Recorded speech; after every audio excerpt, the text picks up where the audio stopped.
Sejam bem-vindos a mais um vídeo da série Panorama Bíblico. Eu sou Roberto Jancheves e hoje vamos ver os dois livros de Reis.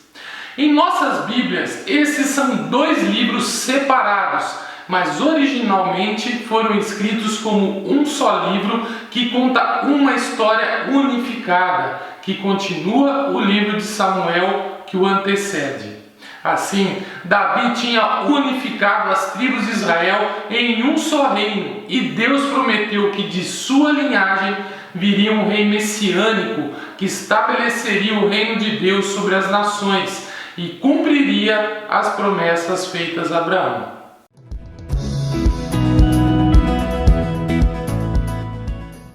Então, o livro de Reis conta a história da grande linhagem de reis que vieram depois de Davi, e nenhum deles esteve à altura da promessa. Eles levaram a nação de Israel à ruína. E o livro de Reis está desenhado em 5 movimentos principais. A história começa e termina focada em Jerusalém. Primeiro, com o governo de Salomão e a construção do templo. E a última sessão termina com a destruição de Jerusalém e o exílio de Israel na Babilônia. E as 3 sessões centrais estão compostas pelas histórias que nos levam a essa tragédia e explicam como Israel se dividiu em 2 reinos rivais, como Deus tratou de prevenir a corrupção de Israel enviando profetas e como o exílio se converteu na inevitável consequência do pecado de Israel. O livro começa com 2 capítulos a respeito da passagem do reino do ancião Davi para o seu filho Salomão. E as últimas palavras de Davi a Salomão são muito parecidas com as palavras de Moisés, de Josué e também de Samuel ao povo.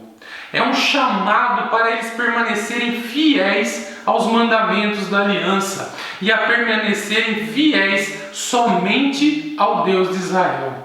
Mas as palavras de Davi parecem um pouco ocas, porque logo Davi e Salomão se colocam a conspirar em como vão consolidar este novo reino através de uma série de assassinatos políticos. Não foi um bom início.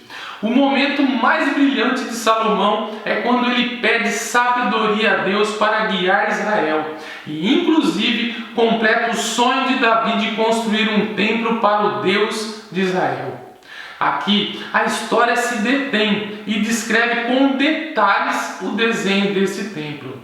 Assim como o desenho do tabernáculo lá no livro de Êxodo, nós temos muito ouro, joias e imagens de anjos e árvores frutíferas. Todo esse simbolismo faz eco com o Jardim do Éden. É o lugar onde o céu e a terra se encontram, onde mora a presença de Deus com o seu povo. Mas enquanto Salomão termina o templo, toma uma terrível decisão e o reino se desmorona. Ele começa a se casar com as filhas de outros reis, centenas delas, para fazer alianças políticas, e logo se envolve com os deuses dessas mulheres e introduz sua adoração em Israel. E logo Salomão acumula enormes quantidades de riqueza e organiza um exército gigante. E também institui o trabalho de escravos para todos os projetos de construção. Se olharmos para a Torá e verificar as regras para os reis de Israel, lá em Deuteronômio 17, veremos que Salomão está rompendo cada uma delas. Assim, por ocasião da sua morte, Salomão se parece mais com Faraó, o rei do Egito, do que com seu próprio pai, Davi. E a sessão seguinte começa com o filho de Salomão, Roboão, agindo da mesma forma que o seu pai. É uma história muito triste de ambição e fome pelo poder.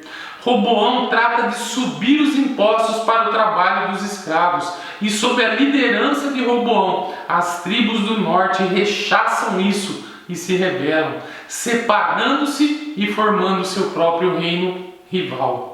E a partir desse momento da história, temos o reino do sul, Judá, centrado em Jerusalém, com reis da linhagem de Davi, e também este novo reino do norte, chamado Israel, cuja capital será Samaria. Além disso, Jeroboão constrói 2 templos para competir com o templo de Salomão em Jerusalém. Põe em cada um deles um bezerro de ouro para representar o Deus Israel. E a ligação com Êxodo 32 e o bezerro de ouro é bastante explícita. A partir desse ponto, a história vai de um lado para o outro, de norte a sul, traçando o destino de ambos os reinos. Cada reino teve cerca de 20 reis consecutivos, e conforme se apresenta cada rei, o autor avalia seu reinado segundo alguns critérios. Adoravam somente o Deus Israel ou promoviam a adoração de outros deuses? Lidaram com a idolatria entre o povo? Permaneceram fiéis à aliança como Davi ou se tornaram corruptos e injustos? E de acordo com esses critérios, o autor não encontra reis bons no reino do norte, 0 de 20. E no reino do sul, Judá, somente 8 de 20 conseguem uma qualificação positiva. O que nos traz um outro grande propósito do livro, que é introduzir o rol dos profetas, figuras chaves na história de Israel. Na Bíblia, os profetas não eram adivinhos, mas sim falavam em nome do Deus Israel e desempenhavam o papel de guardiões da aliança, o que significa que condenavam a idolatria e injustiça, tanto dos reis como do povo. Eles recordavam constantemente Israel do seu chamado para ser luz às nações, de que deviam obedecer os mandamentos da Torá. E assim, os profetas chamavam a Israel para se arrependerem e confiarem em seu Deus. Nessas sessões centrais, Deus manda profetas para confrontar aos reis. E os profetas mais proeminentes são os do norte.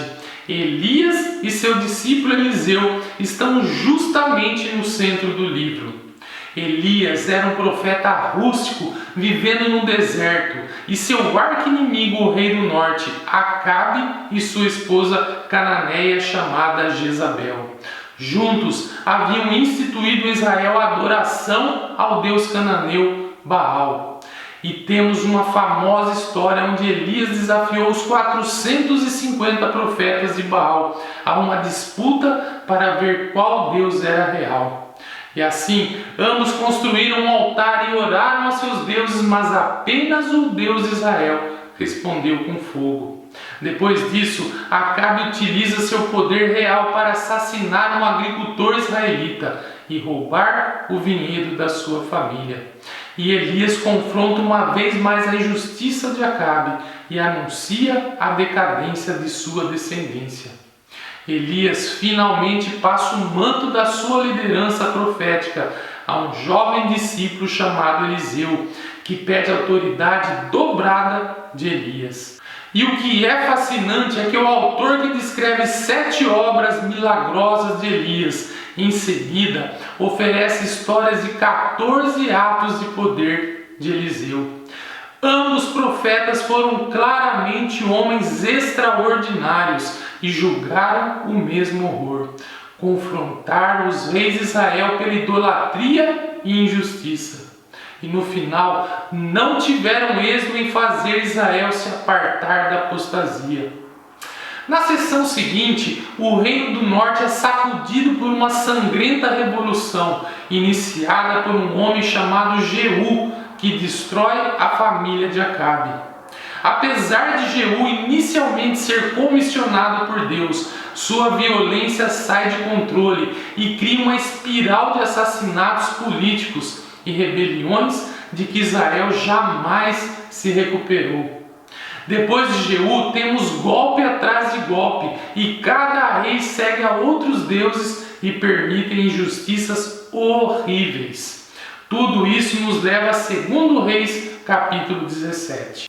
O poderoso e maligno Império Assírio desce e acaba com todo o reino do norte, e a cidade capital Samaria é conquistada. Assim, os israelitas são exilados, espalhados através do mundo antigo.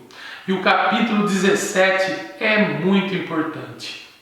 O autor para a história e oferece uma reflexão profética do que acaba de acontecer. Ele culpa a caída do Reino do Norte, a idolatria e a infidelidade à aliança de Israel e de seus reis. E, portanto, Deus os faz enfrentar as consequências das suas decisões. O último movimento do livro nos conta a história do solitário Reino do Sul. Aqui conhecemos a vários reis muito heróicos, como Ezequias, que confia em Deus quando os exércitos da Síria batem a porta de Jerusalém. Ou Josias, que descobre o rolo perdido da Torá dentro do templo. Começa a lê-lo e é confrontado, instituindo reformas religiosas para acabar com a idolatria e as influências cananeias da terra. Mas Judá está demasiado arruinada. O rei que governa entre esses dois, Manassés, é de longe o pior. Ele introduz a adoração de estátuas de ídolos no templo de Jerusalém e também estabelece o sacrifício de crianças. E assim Deus envia profetas para lhes dizer que o tempo havia terminado. Israel alcançou um ponto sem retorno. Os últimos capítulos contam a história do Império Babilônico que vem invadir Jerusalém, destruir o templo, levar o povo e a linhagem de Davi para o exílio. E assim termina a história, deixando que nos perguntemos: Deus terminou com Israel? Terminou a linhagem de Davi? Bom, o parágrafo final se projeta ao redor de uns 40 anos no exílio e narra uma história muito estranha. Se trata de Joaquim, um descendente de Davi, que não havia sido rei, mas havia vivido em Jerusalém. E o rei da Babilônia o liberta da prisão e o convida para comer na mesa real pelo resto de sua vida. E aí termina o livro. Não é muito, mas é uma história que dá um raio de esperança de que Deus não abandonou a linhagem de Davi. Agora, a pergunta é: como Deus cumprirá suas promessas a Abraão e a Davi? Como vai abençoar as nações e trará o reino messiânico? E para responder a essas perguntas, devemos ler a sabedoria dos livros proféticos. E assim terminam os 2 livros de Reis.